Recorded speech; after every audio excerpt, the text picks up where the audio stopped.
Hello, Kevin Clarkson here. I'm inviting you to be with us at our Pikes Peak Prophecy Summit this June 17, 18, and 19 in lovely Colorado Springs. We have a wonderful jam-packed 3 days for you with over 20 prophecy specialists and speakers. Let me give you a couple of 3 highlights that'll be there. On Friday night, we're going to see a premiere screening of The Samaritan. It's the true story in film of the Romanian communist regime and how that came to fall by the influence of Christians there in the land. It's by director Kevin McAfee, who will be with us live and in person. And then on Saturday, we have Bob Cornuke with us, who will be discussing his possible location for the temple that is a new site being proposed. This would change everything in the Middle East. And then finally, on Sunday, we wrap it up with the great rapture debate. We have a pre-trib rapture and a post-trib rapture specialist who will go head-to-head, and we will take place. I hope you'll be there with us. It's going to be a great conference. See you there. Welcome to this edition of Prophecy in the News. I'm your host, Kevin Clarkson, joined today by my good friend and author, Doug Woodward. Hello, sir. Thank you for having me once again. It's a great privilege. What shall I call you? You're an author. You're a professor of business entrepreneurship at a major university. You're a Presbyterian elder. You love Bible prophecy. And in your spare time, you write books about it. Yeah, and I have and I've been married for 40 years, and I have 1 grandchild, no one coming on the way. That's excellent. So, yeah, those are important too, even more important. You know, I have 4 grandchildren. Fantastic. Can I say to all the grandparents out there, and they can say amen back to the set, the TV, you know what one of the greatest rewards of being a grandparent is? What is it? It is watching your grandchildren do to your children what your children did to you. So enjoyable. That's right. Anyway, it's nature's way of getting even. I'm a bit sadistic, but it's quite fun. Yes, anyway, indeed. Yes, sir. That aside, right. We are going to be talking about a book you published in December. We've done a program on it, but here we are at a time in the year, a few months down the road, and we've had a lot of political developments. We have. That is the next great war in the Middle East. Here's a copy of the book cover. Yes. The next great war, and that's a pretty thick book there. Yeah, it's about 272 pages. Picture in there. Yeah, it's covers a lot of ground. The book really comes in 2 parts. The first part really deals with a lot of the geopolitical issues of the Middle East. And that's what we'll talk a bit about today, or some of the things that have happened really since the book was published officially on January 1st of 2016. And but about half of it really deals with the mess in the Middle East. How did we get there? You know, what's happened? Why was America so upended by what occurred in the Middle East? Russia, why did Russia come in?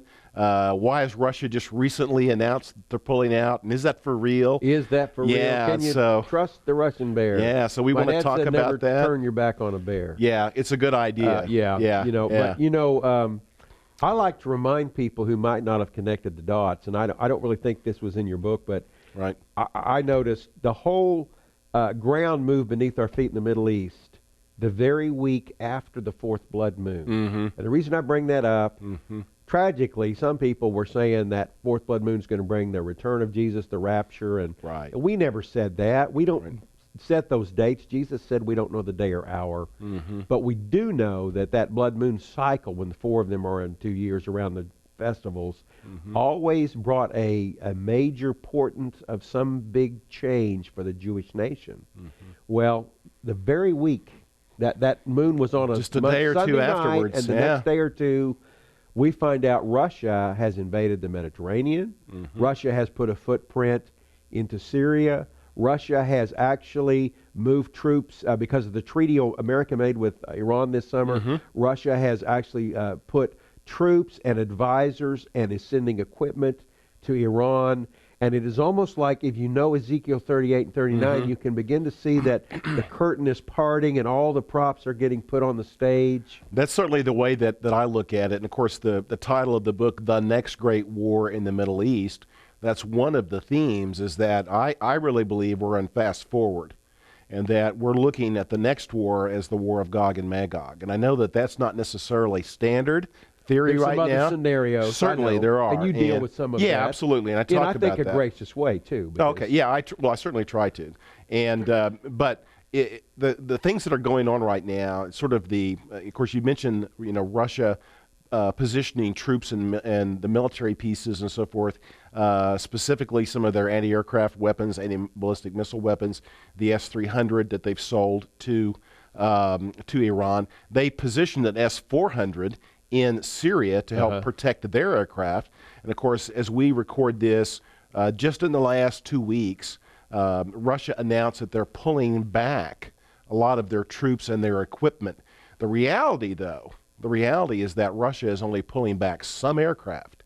And they've actually, during this period of time, based upon research that I've done just in the last few days, and we're in early April as we record this, Russia has unloaded massive amounts of equipment.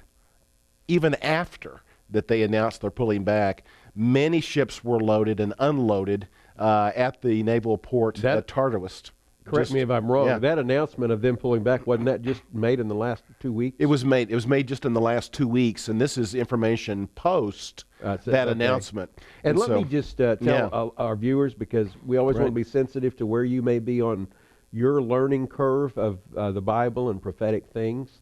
If you're not as familiar with the Holy Land area, maybe we can get a map up here as this goes out. But Syria actually borders Israel to the northeast. It's right there at the edge of the Golan Heights. There is a international UN so-called peacekeeping force within a stone's throw of ISIS international headquarters, which is a bit ironic. But we're talking about right on the border of Israel, this horrific presence. Yes. And of course, just to paint that whole scenario, you have in Lebanon, you really have almost no state government in Lebanon. You have Hezbollah. Lebanon is to the west of Syria. That's right. So you have going from west to east. Yeah. You have Hezbollah in Lebanon. You have Syria, and you have ISIS that's joining that. All right, and which is not necessarily an ally because it's Wahhabist, Sunni, but it's Sunni radical Sunnis there with ISIS. Then you get into Iraq, which is dominated by the Shia. Yes. And then you get to Iran, which of course is also predominantly the Shia power in the world. And so you have what used to be called the Fertile Crescent, going really all the way from Damascus, but we could even think about going down into Lebanon, really all the way from Lebanon all the way across to Iran.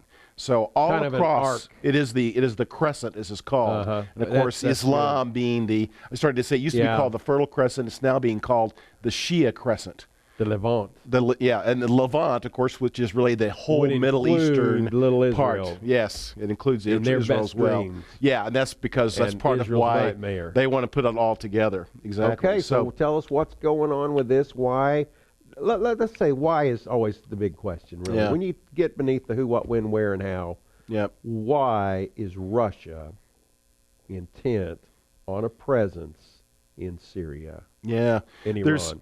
We could probably spend an hour just talking about the geopolitical issues and the history of it, but essentially we're still back to the basic question of oil. Who controls the oil? And Syria has a significant number of pipelines and additional pipelines that are to come online.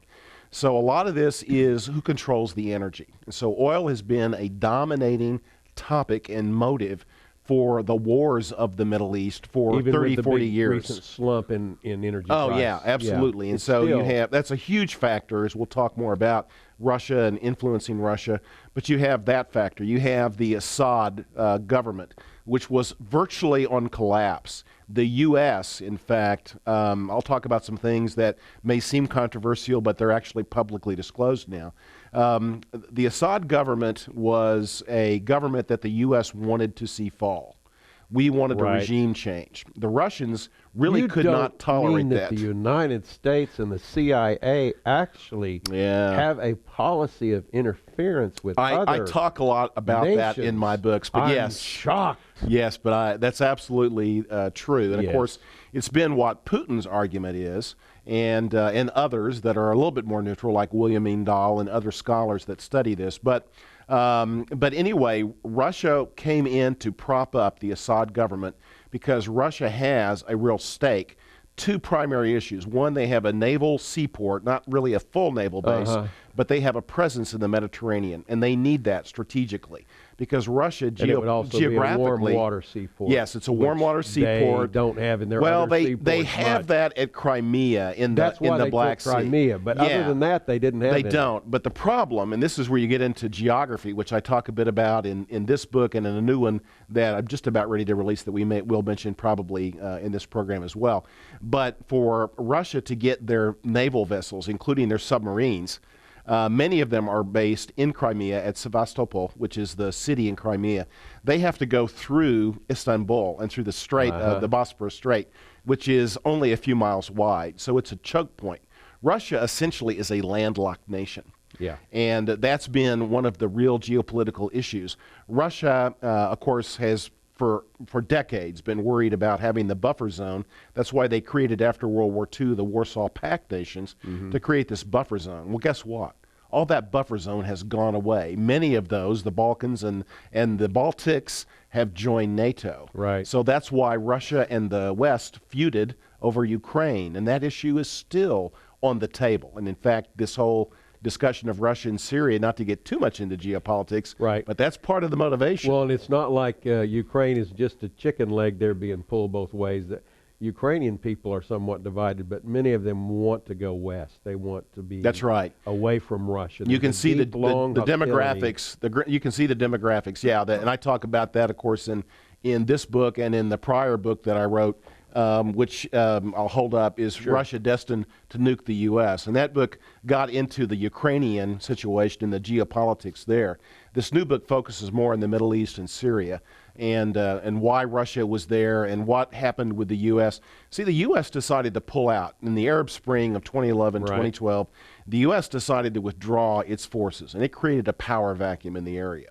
And so when the U.S. First time basically, in what, 60 years? Oh yeah. In fact, really, if you look at the English and the French, the in Anglo effect, connection, colonization, and you could call it an occupation force if you were Palestinian, but it goes all the way back to really the Sykes-Picot Treaty back in 1917 or 1916, right at the end of World War I. So 100 years, yeah. Yeah, so it's been 100 years that has been, really this has been in effect where Western presence and essentially, most folks may not know this, but the borders and the peoples of the Middle East, it was all arbitrarily drawn by the French and the English, by Churchill and others.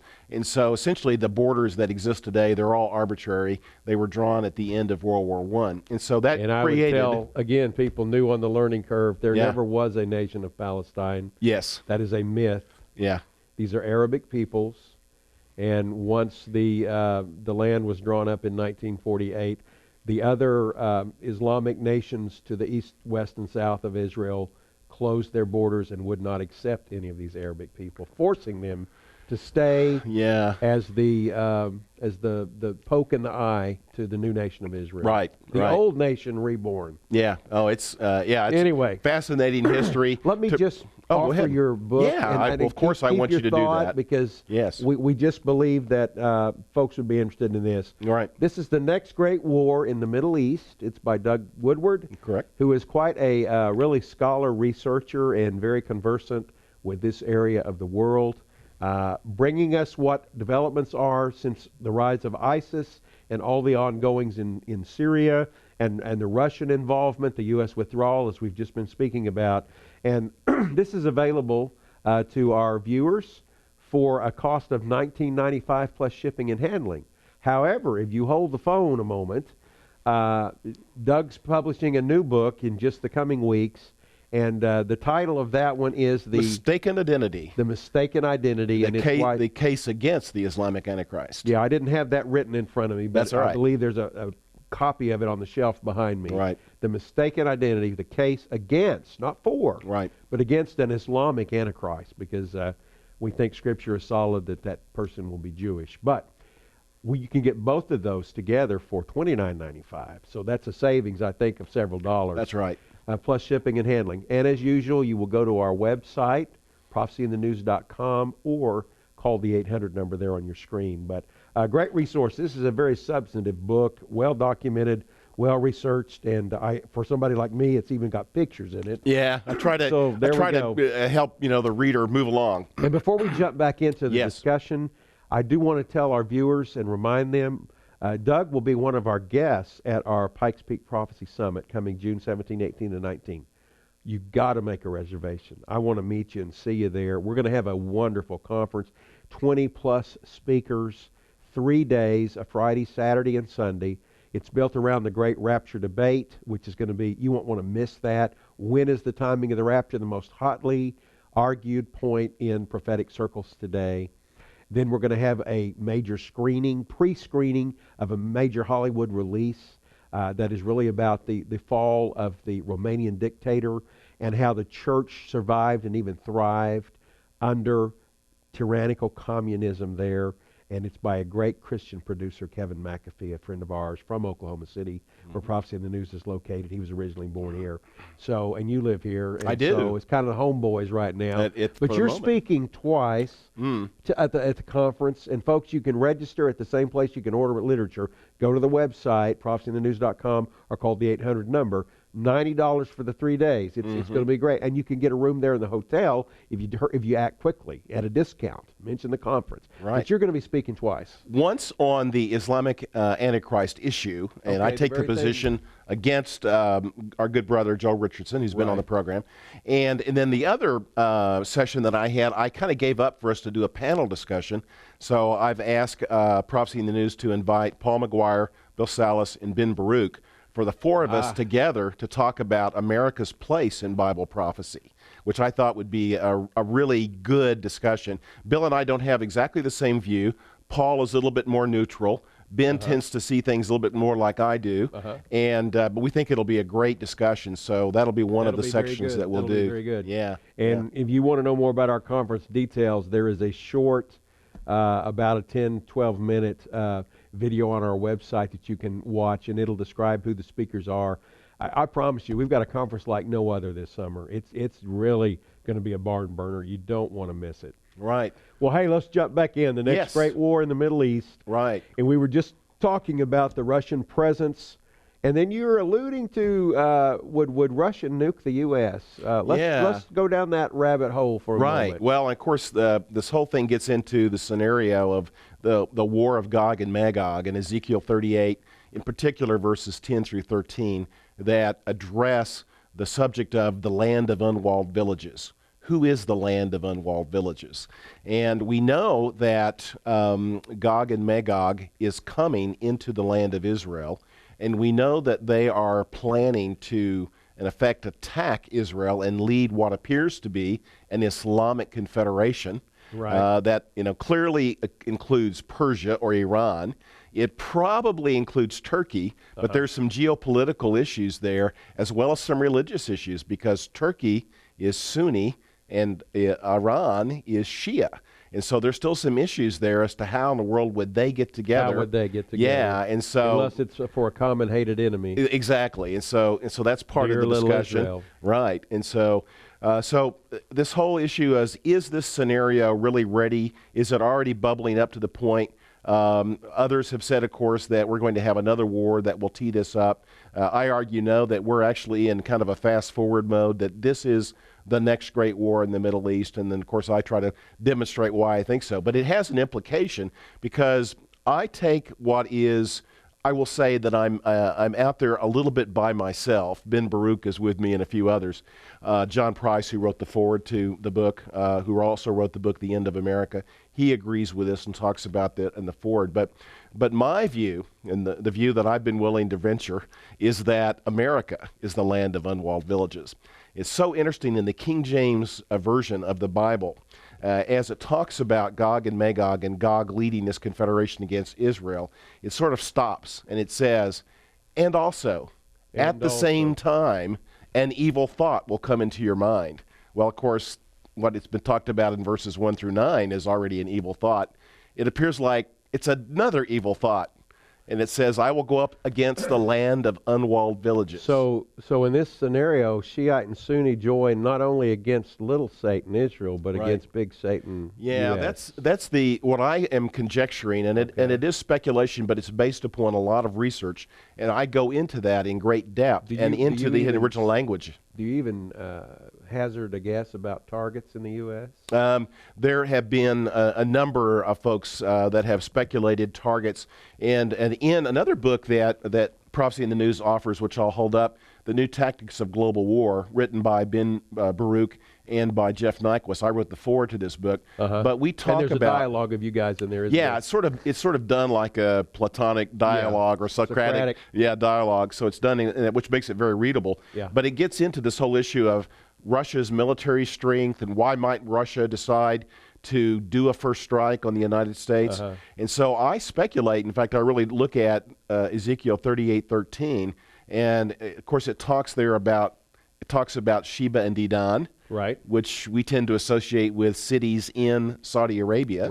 Right. Talks about the merchants of Tarshish, which we believe is England. Right. And could be Spain, but it likely is England. And the young lions would and then the young lions. The settlements of England, including the United States of America. Exactly. So it's curious how a prophet 2,500 years ago will put these three nations together: Saudi Arabia, England, and the United States.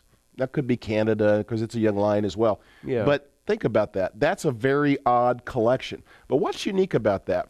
Just so happens the monetary system of the world today is built upon those three lands. It's built upon the petrodollar. It's built upon the city of London, which is the little section of London that is the Wall Street of England. And really the financial sector for the world. Yeah, that plus Wall Street, those two together supplied or supported by the commodity. So you're making a total economic connection with the commodity of oil, which, of course, Saudi Arabia always holds the trump card in OPEC. Are you saying that nations would go to war over money? I'm saying that it has happened before. Okay. And it could happen again. Yeah, so I come out in the book and I say, I'm speculating that based upon the timing of the destruction of the daughter of Babylon, which is talked about in Jeremiah 50 and 51, that there is an implied sequence of events that has to happen in a certain way in order for the prophecies to be fulfilled. We know that the daughter of Babylon is destroyed by armies from the north. And it says so, I think it's 5 times in Jeremiah that talks about the destruction, utter devastation of the daughter of Babylon, which has never happened. Babylon, literally the old Babylon, was taken apart brick by brick for over centuries. It was not totally destroyed by armies from the north. The daughter of Babylon will be. But if Russia were destroyed in Gog and Magog, which is what the traditional view is that it's Russia, not Turkey. Right. We could talk about that if time allows. But if Russia was destroyed in the war of Gog and Magog, who's left to take out the daughter of Babylon? And so it's a question that I bring up, and the answer I have, which I think actually makes sense, is that it's likely that Russia will be pressured into attacking the United States and to some extent the UK, not just because of the political or rather the military issues of trying to neutralize the two forces that have stood against the Great Bear in the Middle East over the last 100 years, but it's also the taking of the great spoil that's talked about in verses 10 through 13. There is nothing greater in terms of taking spoil than to decimate the World Bank, the International Monetary Fund, and the International Bank of Settlements that are all part of this Anglo-American axis that is supported by the Saudis, which we call the petrodollar. And if Russia were to be responsible for taking out, in some way, potentially, they could destroy the world economy and make way for the BRICS, Brazil, Russia, India, China, South Africa, make way for a new currency. But what happens if the prophecies are fulfilled? Russia takes out the United States, and God, in judgment, takes out Gog from the land of Magog, because it says in Ezekiel 39 that 5/6 of Magog will be destroyed, and that God will send fire upon the coastlands. A little Hebrew word pronounced E, transliterated EY, the coastlands, the isles, that the sons of Japheth prophesied in Genesis 10 would occupy the really the Euro-Americans, Euro-Asians, the the West, essentially. That's right. And so you have some really intriguing things that kind of come together in this scenario that I'm speculating, but I'm also basing it on Scripture, and that's a lot of the second part of the book, The Next Great War in the Middle East, talks about how those prophecies fold together. Fascinating. Doug, you know, and some of our viewers will be, but many will not. When we speak of the petrodollar, when the United States shifted to that arrangement in the 1970s under Nixon and Kissinger, moved away from gold. That is really the slender thread by which the entire U.S. economy hangs. Because if that be broken, the good faith and trust in the government of the United States kind of falls. That's right. What that agreement requires right now is anyone in the world who buys gold has to pay, or buys oil. Excuse me, that's what I meant to say. Yeah, Thank buys you. oil. Anyone who buys petroleum oil right. has to pay with American dollars.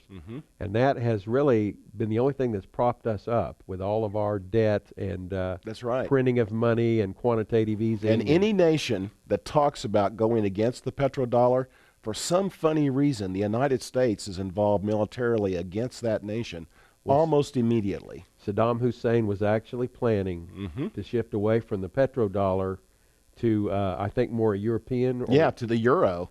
And he was a month or two away from that when the invasion occurred. And then Muammar Gaddafi in Libya, same thing. He had been hoarding gold, and he was ready to move back to a gold standard and to do business in effect, the dinar, a Libyan dinar, and move away from the dollar. And guess what happened to him? Yeah. And even now, Russia and China are trying to woo Saudi Arabia away from that arrangement. Right. To the yen and perhaps the ruble. It's called a basket of currencies. Yeah, but this is exactly right. So this would certainly play into what it plays into it. Yeah, and so doesn't bode well for our economy. No, it doesn't, and that's part of the darkness that Ben Baruch talks about. The New Tactics of Global War paints this picture that shows that this has been a strategy of Russia even when it was still in the Soviet Union to basically eliminate Stalinism and eliminate that perception of Russia and to focus on a new vision of Russia with glasnost and perestroika. It's called the perestroika deception. But the issue is Putin really playing out a strategy that has been in the works for 40 years? That book talks about that as well, and I mention it, of course, in my new book. Fascinating. Well, we've been talking to Doug Woodward about his book, The Next Great War in the Middle East. We'll be doing another show with you today, airing later, about the actual mistaken identity that refers to the Antichrist. We believe he's Jewish, not Islamic. And the whole identity of Gog, who Gog really is, and some other ideas that are floated about popularly today.